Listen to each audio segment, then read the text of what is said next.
अगर आप भी श्री कृष्ण भगवान के सच्चा भक्त है तो चैनल को सब्सक्राइब और एक लाइक जरूर कर दीजिएगा। प्रकृति ने हर जीव में एक भाव भरा है ताकि वो निश्चल न रहे, कुछ न कुछ कर्म करता रहे, और वो भाव है भूख। संसार में हर जीव, हर पशु पक्षी प्राणी परिश्रम करता रहता है अपनी इस भूख को मिटाने के लिए।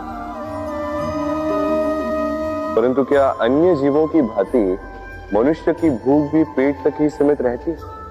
तन की भूख मिटाते मिटाते कब ये भूख मन और माया की तृष्णा में बदल जाती है पता ही नहीं चलता। और अधिकतर ये तृष्णा धन संग्रहित करने तक ही रह जाती। अपना जीवन जीना छोड़कर किसके लिए ये धन संग्रहित कर रहे हैं?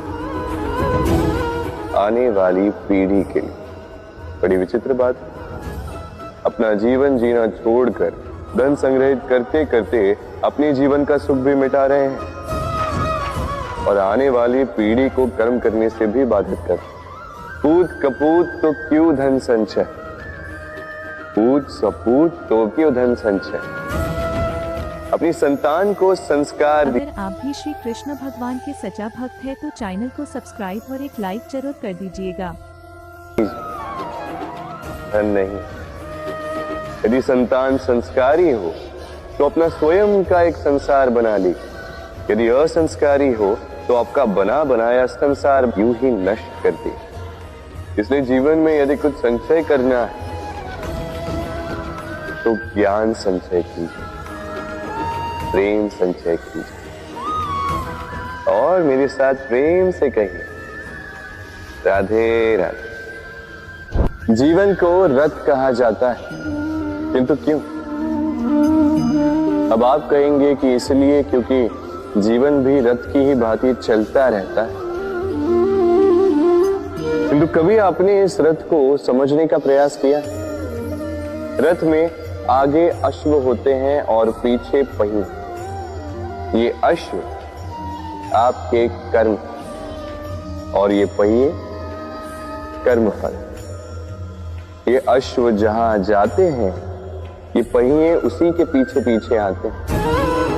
यदि आपके अश्व यानी आपके कर्म शुभ सरल मार्ग पर चले तो आपकी यात्रा आनंदमयी होगी। यदि दुष्कर्म के बुरे पथ पर चले तो आपकी यात्रा गड्ढों और झटकों से युक्त होगी। अब चयन आपका। आप क्या चाहते हैं? आपकी यात्रा आनंदमयी हो या पीड़ादायी? अपने कर्मों के अश्वों को नियंत्रण में रखें। फल का पहिया सदैव आपको मधुर रास ही देगा।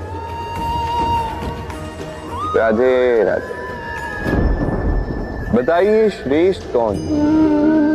रेशम के धागे बनाने वाला या उन धागों को बुनकर वस्त्र बनाने वाला? निश्चित रूप से वस्त्र बनाने वाला। अब बताइए श्रेष्ठ क्या है? माटी को पूरे तट पर बिखेर कर रख देने वाली बाढ़ या उस माटी को समेट कर उसी से एक मूर्ति बनाने वाला मूर्तिकार? निश्चित रूप से मूर्तिकार। अब बताइए श्रेष्ठ कौन है? देवताओं और दानवों का वो दल जिन्हें अमृत प्राप्ति के लिए इस संसार में हलाहल फैला दिया, या वो महादेव जिन्होंने इस हलाहल को सूक्ष्म करके अपने कंठ में समाहित कर लिया? निश्चित रूप से महादेव श्रेष्ठ। इसी प्रकार संसार में छोटी छोटी बातों को बड़ा करने वाले श्रेष्ठ नहीं होते, क्योंकि छोटी छोटी नोकझोंकों को द्वंद्व में परिवर्तित करना बड़ा ही सरल। किंतु श्रेष्ठ सदैव वो होता है जो बड़े से बड़े युद्ध को समझौता बनाकर समाप्त कर दे। राधे राधे। संसार में सबसे कठिन कार्य क्या है? कोई कहेगा पर्वत पर चढ़ना, कोई कहेगा तैरना, कोई कहेगा उड़ना। किंतु क्या यह वास्तव में कठिन है? असल में देखा जाए तो बस ये थोड़े भिन्न है। जो कर्म हमारे लिए करना थोड़े भिन्न हो, हम उसे कठिन समझ लेते, जैसे तैरने की कला भिन्न।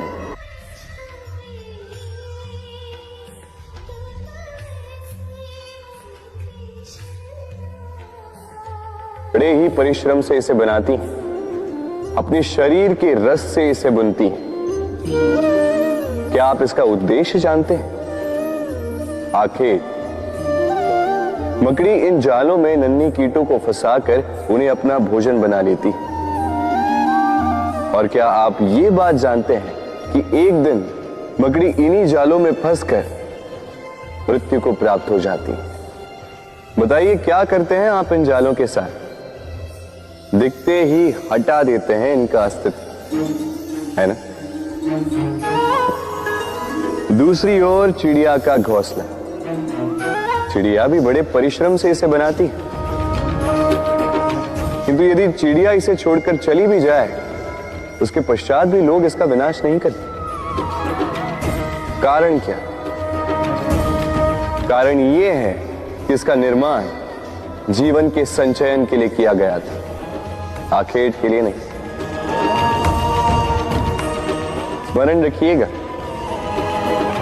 जीवन में आपका परिश्रम कितना भी अधिक हो, यदि आपका लक्ष्य शुभ ना हो, तो आपको भी विनाश पाना ही होगा। तो सृजन करते रहिए और मगन होकर कहिए राधे राधे।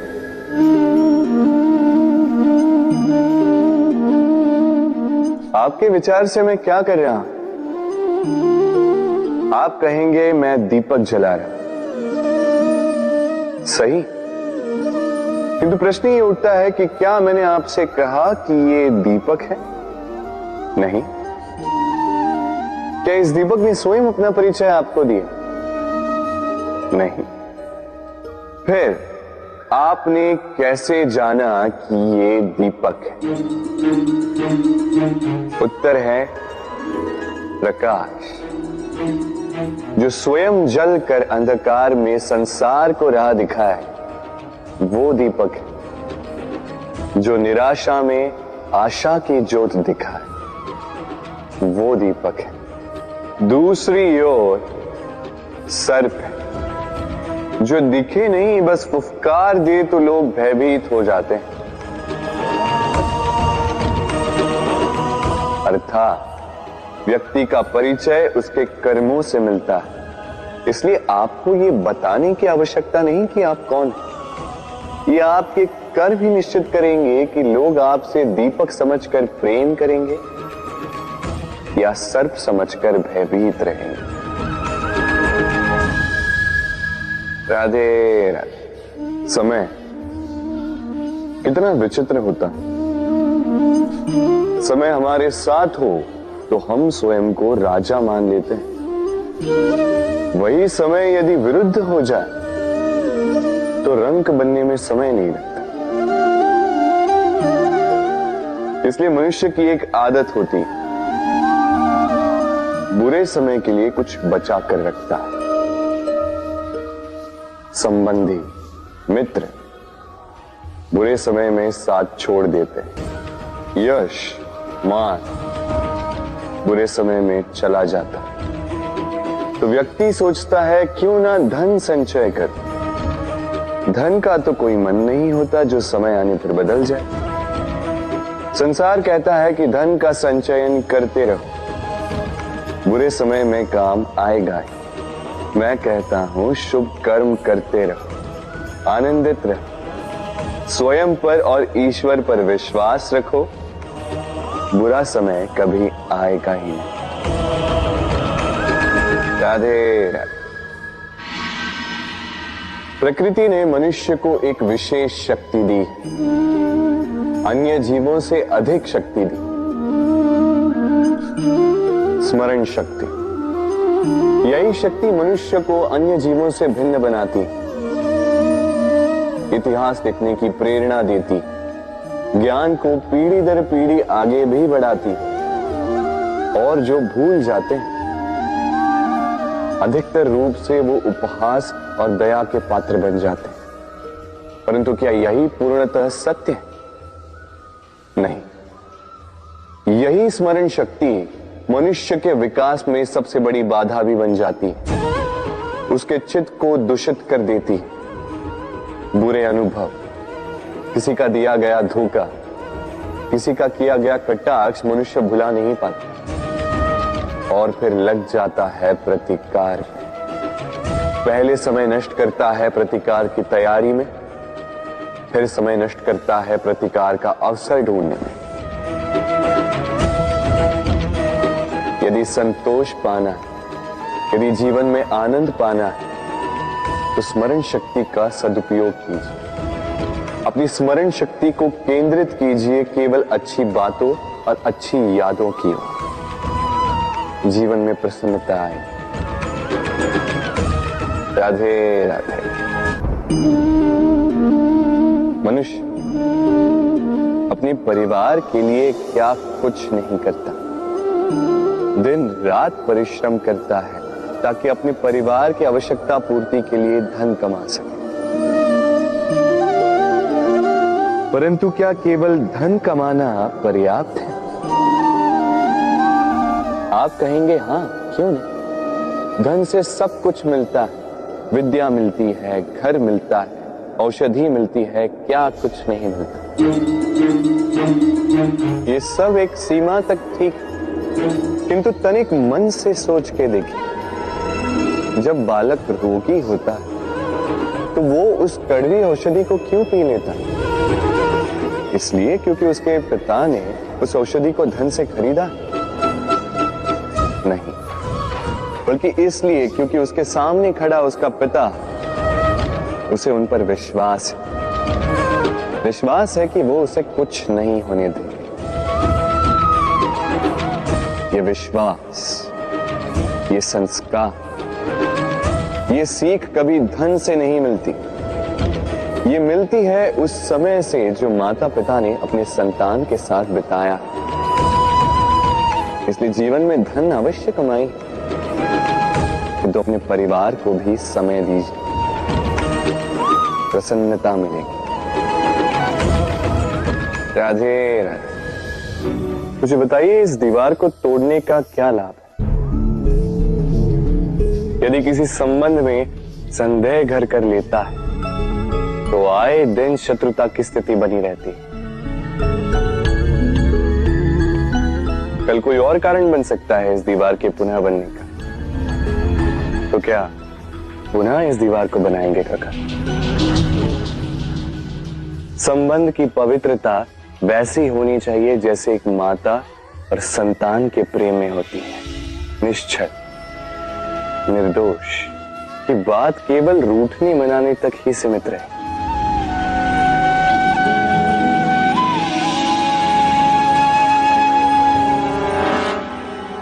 और कोई भी घुसपैठिया आकर भावों को दूषित न कर पाए। ना कोई वस्तु, ना कोई परिस्थिति, ना कोई व्यक्ति, कोई उन्हें अलग न कर पाए काका। सोचिए, यदि ये दीवार पुनः बननी है तो इसे तोड़ा ही क्यों जाए? यदि मन में एक अटूट संबंध स्थापित करने का दृढ़ निश्चय ही ना हो तो क्यों तोड़े इस दीवार को? बताइए, है विश्वास, है अटूट विश्वास कि ये संबंध कभी ना टूटेगा? यदि है तो तोड़ दीजिए इस दीवार में। अन्यथा पति पत्नी का संबंध सबसे बड़ा संबंध माना जाता है और है भी। सप्तपदी लेकर 7 जन्मों तक दोनों एक दूसरे के साथ जुड़ जाते हैं, एक दूसरे के अर्धांग बन जाते हैं। अर्धांग अर्थात अर्ध अंग। क्या इसका महत्व आप समझ पा रहे हैं? अपना समस्त जीवन किसी के साथ बांटना। किंतु क्या संसार के सारे पति पत्नी एक दूसरे के साथ अपना समस्त जीवन बांट सकते हैं? क्या इसमें सभी सक्षम रह पाए हैं? अपना जीवन किसी और के साथ बांटने के लिए सबसे महत्वपूर्ण बात है स्वीकृति, स्वीकार करना। सामने वाले व्यक्ति को स्वीकार करना, उसकी अच्छाइयां भी, उसकी बुराइयां भी, संपूर्णतः रूप से व्यक्ति को स्वीकार करना होगा। तभी ये संबंध बढ़ेगा, तभी ये संबंध और भी सुंदर बनेगा। एक दूसरे के दोष ढूंढना, उन्हें गिनाना, ये केवल और केवल एक ही कार्य करता है, इस संबंध के जीवन का नाश करता है। बस बदले में होना ये चाहिए, एक दूसरे के दोष समझकर उन्हें आभास करवाए बिना उन्हें सुधार देना चाहिए, उनकी कमियों को उनकी शक्ति बना देनी चाहिए। यही तो होता है दाम्पत्य, यही होता है बुराइयों का दमन, और यही होता है गुणों का उदय। राधे राधे।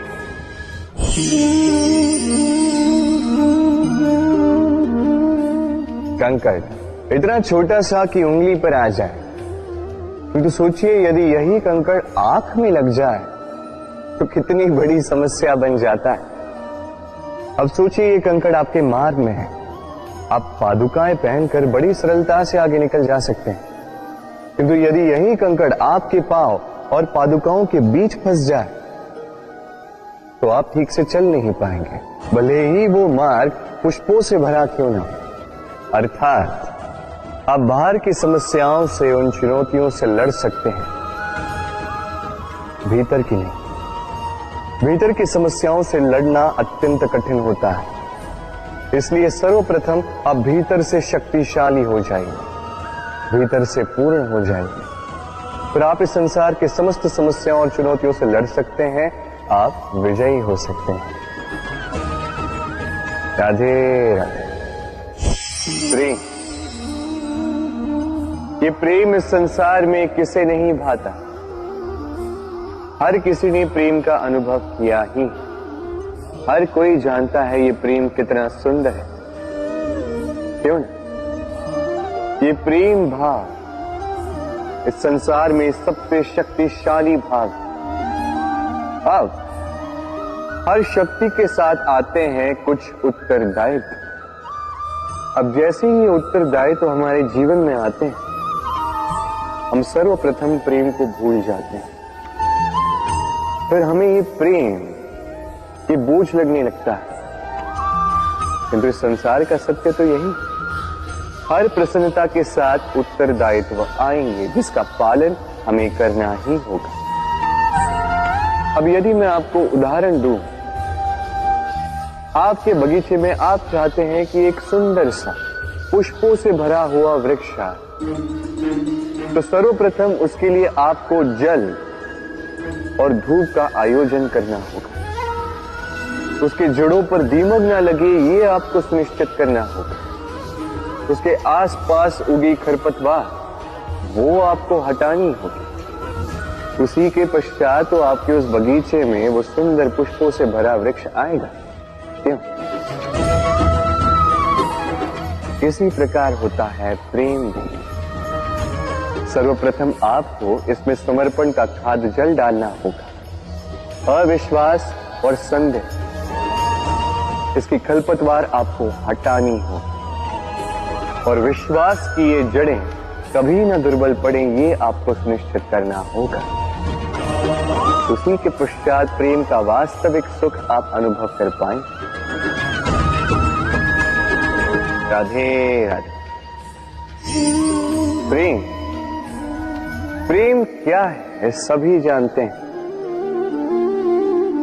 सामान्य रूप से ये प्रेम आकर्षण से प्रारंभ होता है और इसमें कुछ भी बुरा नहीं है। महत्वपूर्ण बात यह है कि इस प्रेम का लक्ष्य क्या है। जिससे आपने प्रेम किया उसे पा लेना या ना पाने के कारण स्वयं को विचलित कर इस संसार से मुख मोड़ लेना। यदि कोई इन दोनों विकल्पों में से कोई एक चुनता है तो आपको बता दो, ये दोनों ही प्रेम का अंत है। प्रेम का असली अर्थ है समर्पण, संपूर्ण निस्वार्थ समर्पण। ऐसा प्रेम जिसमें जिनसे आपने प्रेम किया उसको पाने की प्रसन्नता आपका लक्ष्य नहीं। जिनसे आपने प्रेम किया उसे प्रसन्न करना आपका लक्ष्य हो। ये प्रेम ईश्वर है, किंतु यदि इस प्रेम में पूर्णतः समर्पित नहीं होंगे तो इस प्रेम में एक आकार नहीं हो पाओगे। किंतु यदि इस प्रेम में स्वयं को पूर्णतः समर्पित कर दिया तो समझो इसी प्रेम में आप ईश्वर पाओगे। राधे राधे। सम्मान, संबंध दोनों एक दूसरे के साथ ऐसे जुड़े हैं जैसे दीपक और बाती। ना कोई कम है ना कोई अधिक, दोनों का अधिकार समान होना चाहिए। जैसे पति पत्नी का संबंध। अब इसमें पति का अर्थ स्वामी नहीं, साथी। उसका कर्तव्य है साथ देना, आदेश देना नहीं। और ये संबंध सहकार से बनता है, अधिकार से नहीं। हाथ बढ़ाने से बढ़ता है, उंगली उठाने से नहीं। यदि इस संबंध में एक दूसरे का मान रखोगे, एक दूसरे का सम्मान करोगे, तभी ये संबंध बढ़ेगा, तभी ये संबंध अभिमान योग्य बनेगा। राधे राधे। सूर्य की किरणें कितनी दिव्य होती हैं ना। प्रतीत ही नहीं होता कि ये सूर्य रात्र भर अंधकार से जूझ रहा था। ये सूर्य प्रतिदिन उदित होता है, ये भुलाकर कि पिछली सांझ में ये डूब गया था। फिर से उदित होता है, सारे संसार को प्रकाश देता है।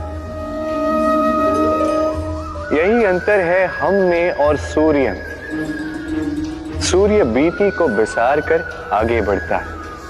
हम प्रतिदिन भोर में उठते हैं, वही पुरानी बातों को साथ लेकर चलते हैं, उसी कड़वाहट में स्वयं को लपेट लेते हैं। अब यही बीती बातों की श्रृंखला हमें जीवन में आगे बढ़ने ही नहीं देती। देखिए, यही जीवन है।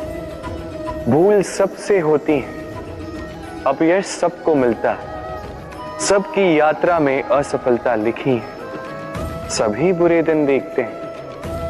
किंतु इन सारी बातों को भुलाकर जब जीवन में आगे बढ़ोगे, तभी तो इस संसार में, इस आकाश में सूर्य बनकर चमकोगे, तभी तो इस संसार को प्रकाश दोगे। इसलिए प्रतिदिन जागिए, एक नए जन्म के साथ, एक नए उत्साह के साथ, एक नए लक्ष्य के साथ। क्योंकि ये बीती बातें आपको पीड़ा देने के लिए नहीं, केवल शिक्षा देने के लिए होती हैं। राधे राधे। नवरात्रि का पर्व आरंभ हो चुका है और ये पर्व अत्यंत भव्य है, क्योंकि ये पर्व जगत माता से जुड़ा। मां कितना छोटा सा शब्द है, किंतु ठीक से देखो तो समस्त संसार इसी शब्द में समा है। मां जो अपनी संतान के लिए हर संभव प्रयास करती है, कुछ भी करने के लिए सज्ज रहती है। मां जिसका सबसे बड़ा गुण निश्चलता, मन में ना कोई पूर्वाग्रह, ना कोई भेदभाव, ना कोई छल कपट, और इतनी भोली होती है। संतान भले ही झूठा रो दे, मां को लगता है कि कदाचित वास्तव में भूख लगी होगी। मां चाहे जन्म देने वाली हो, चाहे पालने वाली, स्वर्ग, ये स्वर्ग हमें मां के चरणों के नीचे ही प्राप्त होता है। इसी मां को हमारा शत शत प्रणाम। राधे। सहनशीलता मां का दूसरा सबसे बड़ा गुण। कहते हैं कि धरती से अधिक सहनशील और कोई नहीं। उसे खोदने के पश्चात भी धरती हमें फसल देती है। किंतु मां, ये मां धरती से कम सहनशील नहीं। तनिक सोचिए, 9 माह तक संतान को अपनी कोख में रखना, क्या ये सहनशीलता कोई पुरुष दिखा सकता? क्या ये सहनशीलता कोई पिता दिखा सकता? स्त्री में शील भले, सहनशीलता की परिभाषा उसे मां बनने के पश्चात प्राप्त होती। स्वयं का अस्तित्व भुलाकर संतान का अस्तित्व बनाती है। शिशु की लात खाकर भी आनंद से उसे दूध पिलाती है। ये होती है मां। और इसी मां जननी को हमारा शत शत प्रणाम। राधे राधे। मां का एक और सबसे महान गुण, स्वयं को ढालने की अद्भुत शक्ति। जिस प्रकार एक मां स्वयं को ढाल सकती है और कोई नहीं कर सकता। मां एक महानदी की भांति, जिसकी ऊर्जा असीमित है किंतु अहंकार बिल्कुल नहीं। जिस प्रकार एक नदी ढलान के अनुरूप मुड़ जाती है, उसी प्रकार एक मां अपने संतान के अनुरूप ढल जाती है, चाहे जैसी भी परिस्थिति हो। उसके सोने के समय के अनुरूप स्वयं का सोना, उसके जागने के समय के अनुरूप स्वयं का जगना। संतान की इच्छा का भोजन वो स्वयं का मनपसंद भोजन बना लेती है। ये मां का आंचल ही तो है, जो धूप में छाप बनकर आता है, जो शीत में कंबल बनकर आता है। मां ऐसी होती है कि संतान की निद्रा ना टूटे, इसलिए एक करवट सोने का अभ्यास कर लेती है। और इतना स्वयं को केवल वही ढाल सकती है जो संतान की ढाल बन सकती। इसी मां को हमारा शत शत नमन। राधे राधे। मां के 2 और सबसे महान गुण, साहस और संबल। साहस ये कि वो अपने संतान के लिए कुछ भी कर सकती, और संबल ये कि वो अपनी संतान को कभी टूटने बिखरने नहीं देगी। तनिक सोचिए, जब भी आपको चोट लगती है, चीख से पूर्व मां का नाम मुख में क्यों आता है? तनिक सोचिए, जब आपको बल की आवश्यकता होती है, साहस की आवश्यकता होती है, आगे आप अपना मार्ग देख रहे हैं जो अत्यंत कठिन प्रतीत हो रहा है, तब मुख से मां की ही शपथ क्यों निकलती है? क्योंकि मां ही है जो हमें साहस देती है, मां ही है जो हमें सहारा देती है। मां जानती है कैसे हमारी उंगली पकड़ के हमें चलना सिखाना है। मां ये भी जानती है कि कैसे कान पकड़ के हमें उचित मार्ग पर लाना है। इसी साहसी मां को हमारा शत शत नमन। राधे राधे। कभी आपने सुना है, हिरणी सिंह से बचने के स्थान पर उससे जाके लड़ पड़ी। हिरणी ने सिंह पर आक्रमण कर दिया। कभी सुना है? कभी नहीं। किंतु ऐसा हो सकता है, ऐसा होता भी है, और ये होता तब है जब हिरणी के शावक संकट में हो। जब उन्हें सिंह से प्राणों का संकट हो, तब हिरणी भी आके सिंह से लड़ पड़ती है, उसे भिड़ पड़ती है, क्योंकि वो मां है और मां अपनी संतान के लिए कुछ भी कर सकती है। ये ममता है, ये जितनी कोमल हो सकती है उतनी ही कठोर भी हो सकती है, और अपनी संतान के हित के लिए वो क्रोध की पराकाष्ठा पार करते हुए अपनी संतान की सुरक्षा करके ही रहेगी। और इसीलिए तो मां संतान के जीवन की सबसे बड़ी ढाल कहलाती है। इसी मां को हमारा शत शत नमन। राधे राधे। करुणा, करुणा वो भाव है जिससे संसार के सारे भाव जन्म लेते हैं, और ये समस्त संसार ये मां से जन्म लेता है। मां वो व्यक्ति है जो करुणा का सागर है। संतान को देखकर ही समझ जाती है कि उसकी विडंबना क्या है, उसकी आवश्यकता क्या है। संतान के नेत्रों में यदि अश्रु दिखे, वो देखकर ही समझ जाती है कि उसके शरीर के कौन से भाग में उसे चोट लगी है। संतान के बिना कहे मां समझ जाती है कि आज भोजन में संतान क्या खाएगी। ये होती है मां। मां करुणा का सबसे बड़ा रूप है। और आज के युग में मनुष्य जो है, थोड़ा भी आगे क्यों ना निकल जाए, मां को तो पीछे ही छोड़ देता, मां को भूल ही जाता है। ये भूल आप कभी ना करें, कभी ना करें, क्योंकि मां वो करुणा है तो यदि आपके जीवन से चली गई, उसके पश्चात आप जीवन अवश्य जिएंगे, किंतु कभी जीवन जी नहीं पाएंगे। उसके पश्चात आपके जीवन से आपका ये मूल्य, आपके जीवन से करुणा का ये भाव, ये भी आप खो दोगे। आपकी मां सबसे अधिक महत्वपूर्ण है। यदि मां को खो दिया तो समझ लीजिए सब कुछ खो दिया। इसलिए मां को सदैव स्मरण रखिए, सदैव उसे प्रेम दीजिए और मेरे साथ कहिए राधे राधे। आज विजयदशमी, वो दिन है जब श्री राम ने रावण का वध, वो दिन है जब श्री राम ने लंका पर विजय प्राप्त की। लोग कहते हैं कि ये अच्छाई की बुराई पर विजय का प्रतीक है। इसे देखने का एक और रूप भी है। जी हां, ये प्रेम के विजय का भी प्रतीक है, ये परिवार के विजय का भी प्रतीक है। आपको तो ज्ञात होगा ही कि रावण महाज्ञानी था, महाशक्तिशाली था, महादेव का परम भक्त था रावण।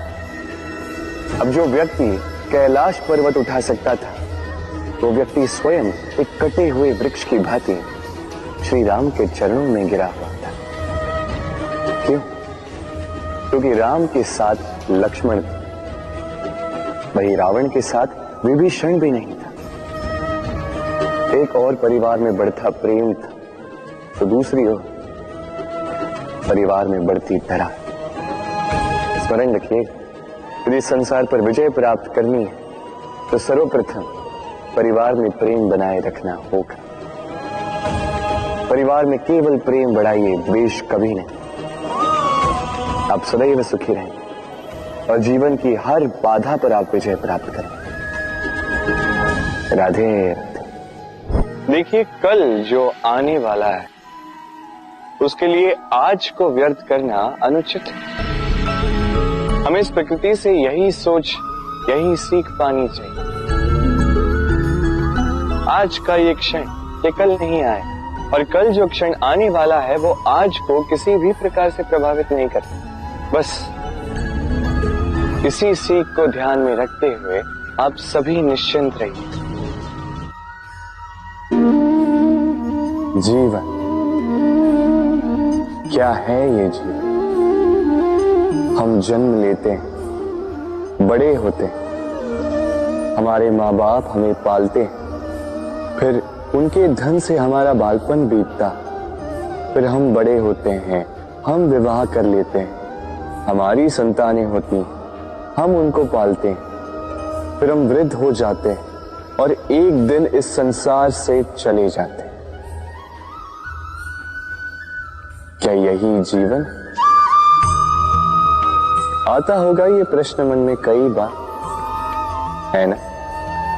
अब तनिक जल की यात्रा देखिए। सागर से भाप बनकर उठता है, मेघ बनकर बरसता है, फिर नदी बनकर पुनः सागर में समावेश करता है। तो कभी ये प्रश्न नहीं करता कि उसका जीवन क्या है, उसका उद्देश्य क्या है। हर भाव जीता है और दूसरों के लिए जितना बन सके देता जाता। जब सागर में होता है तो असंख्य जल जीवों को जीवन देता है। जब सागर से भाप बनकर मेघ बनता है तो किसानों को आशा देता है कि फसल पुनः उपजेगी। जब वर्षा बनकर बरसता है तो इस सूखी प्यासी धरा को सींचता है, और जब नदी में होता है तो किनारों पर वनस्पतियों को जन्म देता है। तो सोचिए, क्या जल कभी ये सोचता होगा कि उसका जीवन क्या है, उसके जीवन का उद्देश्य क्या है? नहीं, वो बस अपना धर्म करता जाता है और जितना हो सके सबको आनंद देता जाता है। इसलिए जीवन में कभी ये प्रश्न मत कीजिएगा कि ये जीवन क्या है, इस जीवन का उद्देश्य क्या है। बस इस जीवन को जिए और जितना हो सके उतना सबको आनंद दे। मन प्रसन्न होकर बोलेगा राधे राधे। कभी वर्षा के कारण बने कीचड़ से होकर आप अपने घर गए? पादुका पहनने के कारण आप उस कीचड़ से तो बच जाते, किंतु उन पादुकाओं द्वारा उड़ने वाली कीचड़ की बूंदें आपके वस्त्रों को मैला कर ही देती। किंतु फिर भी उन बूंदों से आपके वस्त्र मैले हो जाएंगे, इस कारण से आप पादुका पहनना तो नहीं छोड़ते। इसी प्रकार जीवन में कुछ ऐसे लोग भी आते हैं पादुका की भांति, जो आपको कीचड़ से तो बचा लेते हैं, किंतु वस्त्र रूपी आपके मन पर शंका के दाग लगा ही जाते हैं। इन लोगों के कारण से मन को खिन्न करने की आवश्यकता नहीं। आवश्यक है ये सोचना कि आपको आपके पांव कीचड़ से बचाने या आपके वस्त्र। जीवन में गंभीर होना अच्छी बात, किंतु हर बात को यदि गंभीरता से लेने लगोगे तो जीवन का आनंद समाप्त हो जाएगा। ये संसार अनित्य है, यहां पे ऐसा कुछ भी नहीं जो सदा के लिए जीवित रहेगा। तो जब तक ये जीवन है, संतोष और आनंद से जिए। स्वयं पर छिटकने वाले कीचड़ पर ध्यान ना दें, बस आनंद बांटते रहें। मन प्रसन्न होकर बोले राधे राधे। व्यक्ति को जब अपने प्रेम को खो देने का भय होता है तो वो अपने प्रेम को इतने कस के पकड़ कर रखता है कि प्रेम को ही पीड़ा होने लगती है। प्रेम पा तो लेता है, किंतु उसे कैसे सहेजना है ये जब उसे नहीं समझ आता, तब वो उस प्रेम पर स्वामित्व पाने का प्रयास करता है, और यहीं जन्म लेती है असुरक्षा की ये भावना, ईर्ष्या। जब एक लंबे वियोग के पश्चात दो प्रेमी एक दूसरे से पुनः मिलते हैं तो सबसे पहला भाव जो उनके मन में आता है वो ये कि कैसे एक क्षण के लिए भी अपने प्रेमी को स्वयं से दूर न जाने दें, कैसे अपने जीवन का एक एक क्षण अपनी प्रेमी के साथ बिता। प्रयास ये रहता है दाऊ, इन दो प्रेमियों के मध्य में कोई भी ना आ पाए, और जब ये नहीं हो पाता तब जागती है ईर्ष्या, परीक्षा। एक ऐसी व्यवस्था जिससे मुझे, आपको, सबको कहीं ना कहीं दो चार होना ही पड़ता है। स्मरण कीजिए अपना बालपन। आप परीक्षा देने बैठे। अब कुछ बालक ऐसे होते हैं जो वर्ष भर परिश्रम करते हैं, पढ़ते हैं, मन से परीक्षा देते हैं। कुछ बालक ऐसे होते हैं जो अपने आसपास बैठे बालकों की नकल करते हैं और परीक्षा में उत्तीर्ण भी हो जाते हैं। बुरा लगता है ये सोचकर कि कोई बिना किसी परिश्रम के परीक्षा में उत्तीर्ण कैसे हो सकता। किंतु स्मरण रखिएगा, जो नकल करते हैं वो परीक्षा में उत्तीर्ण हो सकते हैं, सफल नहीं, क्योंकि वो नकल करते हैं बिना प्रश्न को समझे, बिना उत्तर का तरीका निकाले। यही हमारे साथ भी होता है। हम हमारे जीवन में दूसरों को देखते हैं, उनकी नकल करते हैं, उनकी भांति बनने का प्रयास करते हैं, किंतु ना हमारे जीवन में सफलता आती है ना आनंद आता है। क्यों? क्योंकि हम एक विशेष बात भूल जाते हैं कि प्रत्येक मनुष्य का व्यक्तित्व भिन्न होता है। आप दूसरों की नकल करके अपना जीवन व्यतीत कर सकते हैं, किंतु यदि अपने जीवन में सफलता लानी, यदि अपने जीवन में आनंद लाना है, तो स्मरण रखिए, स्वयं के प्रश्नों का उत्तर जीवन में स्वयं को ही खोजना होगा। राधे। मनुष्य को जब सफलता मिलती तब उसमें जागता है अहंकार, और ऐसे में मनुष्य अक्सर एक बात भूल जाता है, झुकना। सोचता है कि मैं किसी के समक्ष क्यों झुकूं?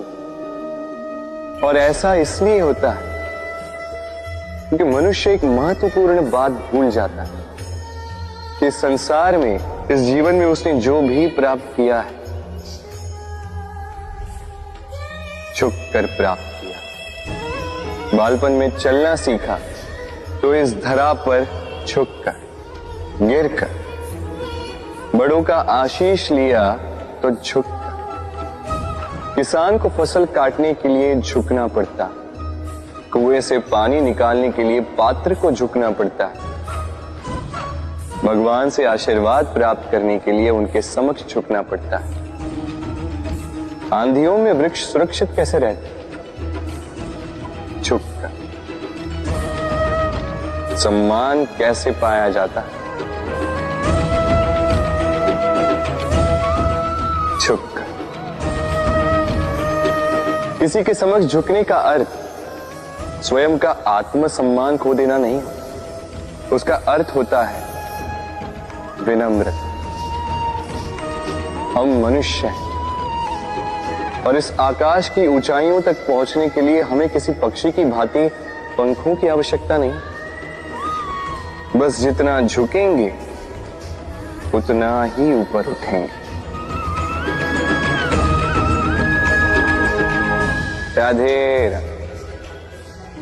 आप इस संसार में ऐसे कई लोगों को जानते होंगे जिन्हें आप स्वार्थी मानते हैं, जो आवश्यकता पड़ने पर ही आपको स्मरण करते हैं, अन्यथा वर्षों तक कहीं दिखाई भी नहीं देते।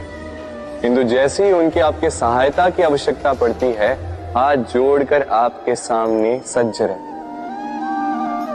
बड़ा क्रोध आता है ना इनको, मन खिन्न हो जाता, मन से ये स्वर निकलता है कि इस व्यक्ति की सहायता न करें। किंतु आप ऐसा कभी मत कीजिए। आप सोचेंगे क्यों कह रहा हूं मैं ऐसा? स्मरण रखिएगा, दीपक का स्मरण व्यक्ति केवल तभी करता है जब अंधकार गहरा हो जाता है। उसे स्वार्थी मानकर स्वयं व्याकुल ना हो, स्वयं को दीपक मानकर आनंदित हो। भाग्यवान समझिए खुद को कि किसी को आवश्यकता पड़ने पर आपकी याद आए कि आप इस संसार में किसी की सहायता करने योग्य हैं। इस जीवन में किसी के स्वार्थी होने से स्वयं का दृष्टिकोण न बदले। बस ये दृष्टि रखिए,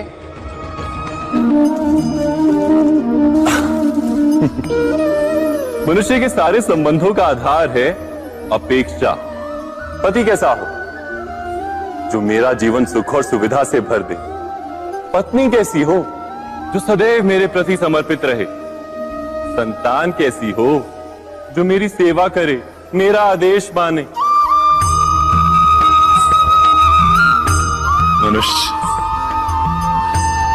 मनुष्य उसी को प्रेम भी कर पाता है जो उसकी अपेक्षा पूर्ण करता है, और अपेक्षा की तो नियति है भंग होना।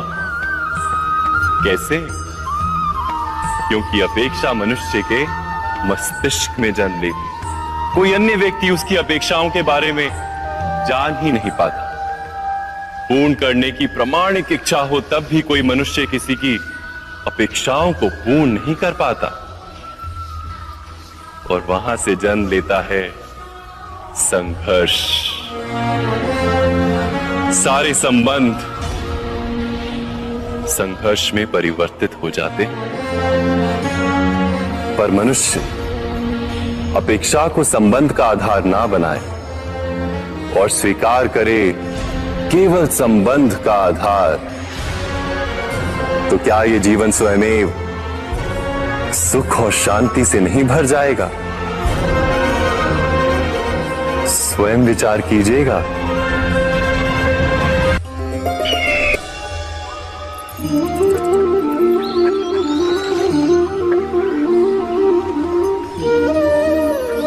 समय के आरंभ से ही मनुष्य को एक प्रश्न सदा पीड़ा देता है कि वो अपने संबंधों में अधिकतम सुख और कम से कम दुख किस प्रकार प्राप्त कर सकता है।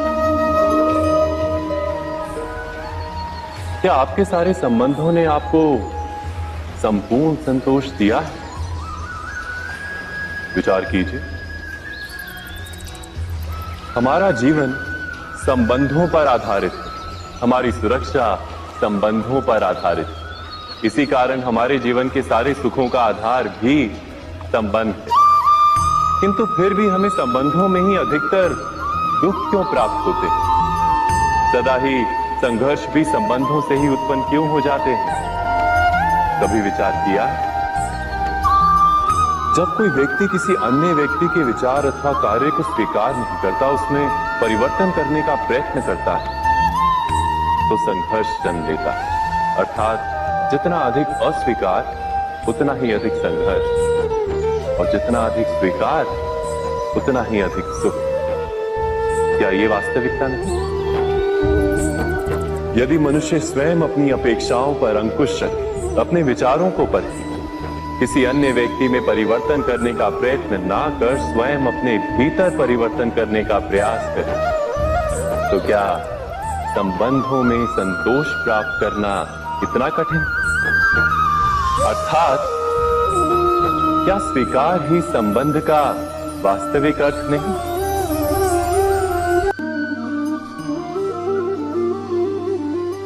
जगत में प्रत्येक व्यक्ति को किसी ना किसी प्रकार की निर्बलता अवश्य होती।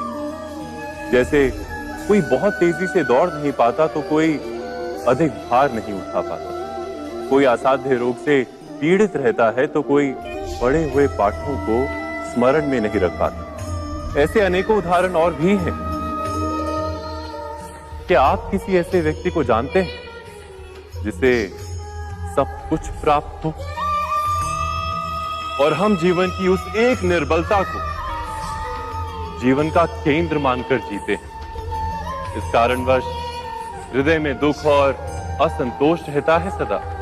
निर्बलता मनुष्य को जन्म से अथवा संजोग से प्राप्त होती है, किंतु उस निर्बलता को मनुष्य का मन अपनी मर्यादा बना लेता है।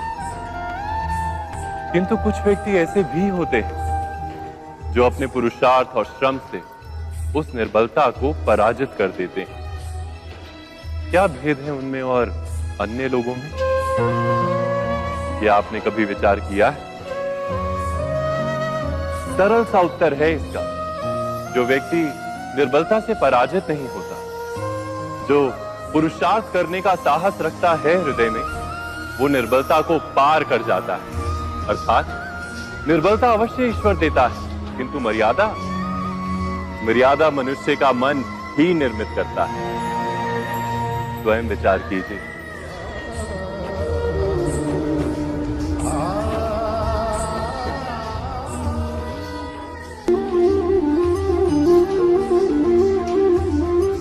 भविष्य का दूसरा नाम है संघर्ष। हृदय में आज इच्छा होती है और यदि पूर्ण नहीं हो पाती तो हृदय भविष्य की योजना बनाता है। भविष्य में इच्छा पूर्ण होगी ऐसी कल्पना करता रहता है, किंतु जीवन ना तो भविष्य में है ना अतीत में। जीवन तो इस क्षण का नाम है, अर्थात इस क्षण का अनुभव ही जीवन का अनुभव। पर हम ये जानते हुए भी इतना सा सत्य समझ नहीं पाते या तो हम बीते हुए समय के स्मरणों को घेर कर बैठे रहते, या फिर आने वाले समय के लिए हम योजनाएं बनाते रहते हैं और जीवन जीवन बीत जाता है। एक सत्य यदि हम हृदय में उतार लें कि ना हम भविष्य देख सकते हैं, ना ही भविष्य निर्मित कर सकते हैं, हम तो केवल धैर्य और साहस के साथ भविष्य को आलिंगन दे सकते हैं, स्वागत कर सकते हैं भविष्य का। तो क्या जीवन का हर पल जीवन से नहीं भर जाएगा? स्वयं विचार कीजिए।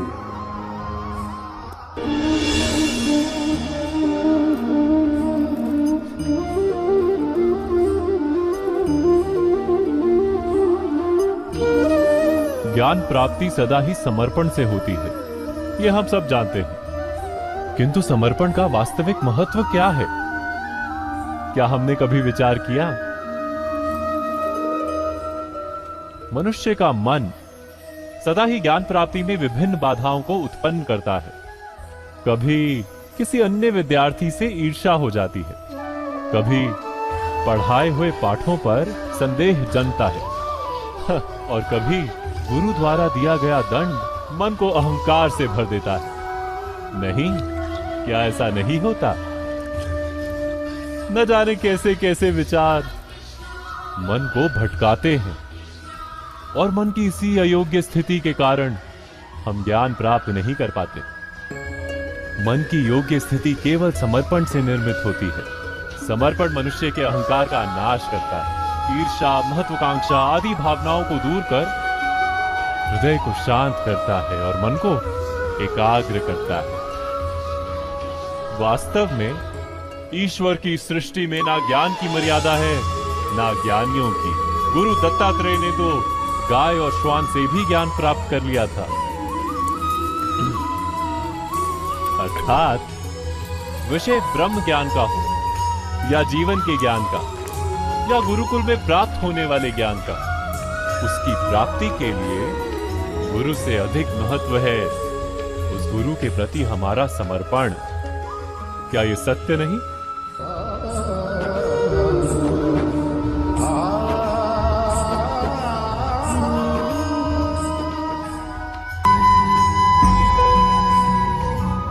प्रत्येक मनुष्य के जीवन में ऐसा क्षण अवश्य आता है जब सारे स्वप्न, सारी आशाएं, सारे दृश्य ध्वस्त हो जाते हैं। जीवन के सारे आयोजन ही बिखर जाते हैं। एक और धर्म होता है और दूसरी ओर सुख। इसी को धर्म संकट कहते हैं। जब धर्म का वहन ही संकट हो और धर्म का त्याग ही सुख हो। विचार कीजिए, कभी किसी स्वजन के विरुद्ध सत्य बोलने का अवसर प्राप्त हो जाता है, कभी ठीक दरिद्रता के समय सरलता से चोरी करने का मार्ग प्राप्त हो जाता है, कभी किसी शक्तिशाली राजनेता या राजा के कर्मचारी का अधर्म प्रकट हो जाता है। सबके जीवन में ऐसी घटना बनती ही रहती है। अधिकतर लोग ऐसे किसी क्षण को धर्म संकट के रूप में जान ही नहीं पाते। हमें किसी प्रकार के संघर्ष का अनुभव ही नहीं होता। सहजता से सुख की ओर खींचे चले जाते हैं, जैसे मक्खी गुड़ की ओर खींची चली जाती है। वास्तव में धर्म संकट का क्षण ईश्वर के निकट जाने का क्षण होता है। यदि हम संघर्षों से भयभीत ना, सुख की ओर आकर्षित ना, अपने धर्म पर दृढ़ रहे, तो ईश्वर का साक्षात्कार दूर नहीं।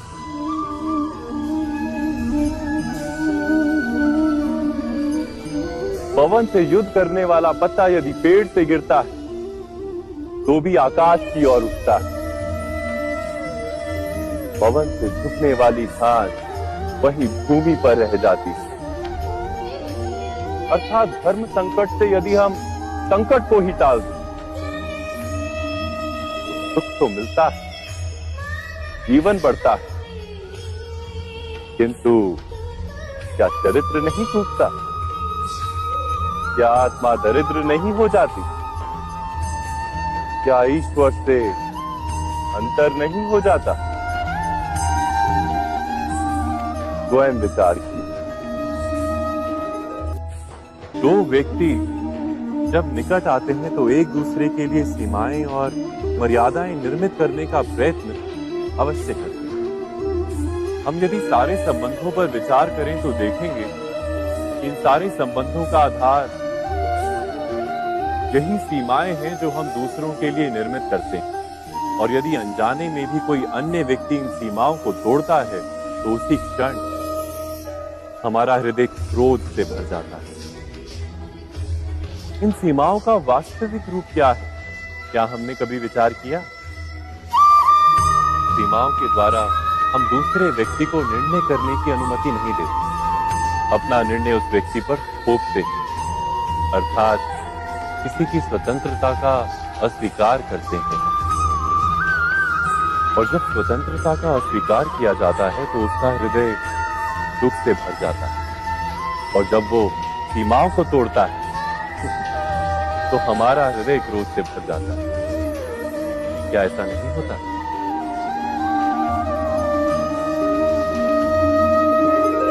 पर यदि एक दूसरे की स्वतंत्रता का सम्मान किया जाए तो किसी मर्यादाओं या सीमाओं की आवश्यकता ही नहीं होती। अर्थात जिस प्रकार स्वीकार किसी संबंध का देह है, क्या वैसे ही स्वतंत्रता किसी संबंध की आत्मा नहीं? स्वयं विचार कीजिए। सबके जीवन में ऐसा प्रसंग अवश्य आता है कि सत्य कहने का निश्चय होता है हृदय में, किंतु मुख से सत्य निकल नहीं पाता। कोई भय मन को घेर लेता है। किसी घटना अथवा प्रसंग के बारे में बात करना या फिर स्वयं से कोई भूल हो जाए उसके बारे में कुछ बोलना, क्या ये सत्य है? नहीं, ये तो केवल तथ्य है। अर्थात जैसा हुआ था वैसा केवल बोल देना सामान्य सी बात है। किंतु कभी कभी उस तथ्य को बोलते हुए भी भय लगता है। कदाचित किसी दूसरे की भावनाओं का विचार आता है मन, दूसरे को दुख होगा ये भय भी शब्दों को रोकता है। तो ये सत्य क्या है? क्या हमने कभी विचार किया है? जब भय रहते हुए भी कोई तथ्य बोलता है तो वो सत्य कहलाता है। वास्तव में सत्य कुछ और नहीं, केवल निर्भयता का दूसरा नाम है। और निर्भय होने का कोई समय नहीं होता, क्योंकि निर्भयता आत्मा का स्वभाव है। अर्थात क्या प्रत्येक क्षण सत्य बोलने का क्षण नहीं होता?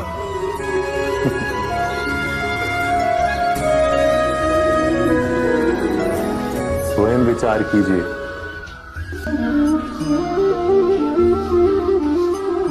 श्रेष्ठता का क्या अर्थ है? श्रेष्ठता का अर्थ है दूसरों से अधिक ज्ञान प्राप्त करना। अर्थात मूल्य इस बात का नहीं कि स्वयं कितना ज्ञान प्राप्त किया, मूल्य इस बात का है कि प्राप्त किया हुआ ज्ञान अन्य लोगों से कितना अधिक है। अर्थात श्रेष्ठता की इच्छा ज्ञान प्राप्ति को भी एक स्पर्धा बना देती है। और स्पर्धा में विजय अंतिम कब होती है?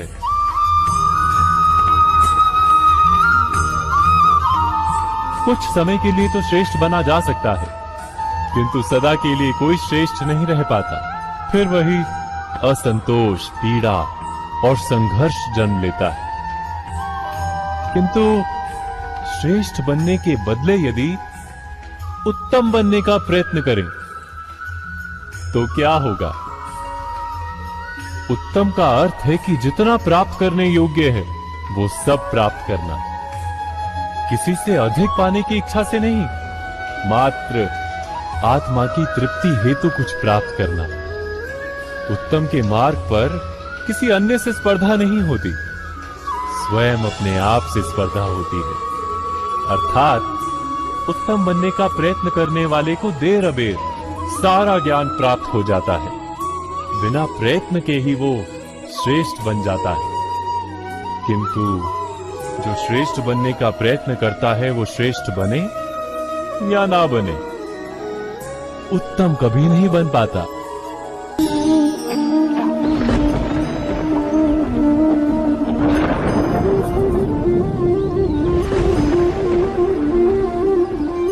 सपनों और पूर्वाभासों के आधार पर हम भविष्य के सुख दुख की कल्पना करते हैं। भविष्य के दुख का कारण दूर करने के लिए हम आज योजना बनाते हैं। किंतु कल के संकट को आज निर्मूल करने से हमें लाभ मिलता है या हानि पहुंचती है, ये प्रश्न हम कभी नहीं करते।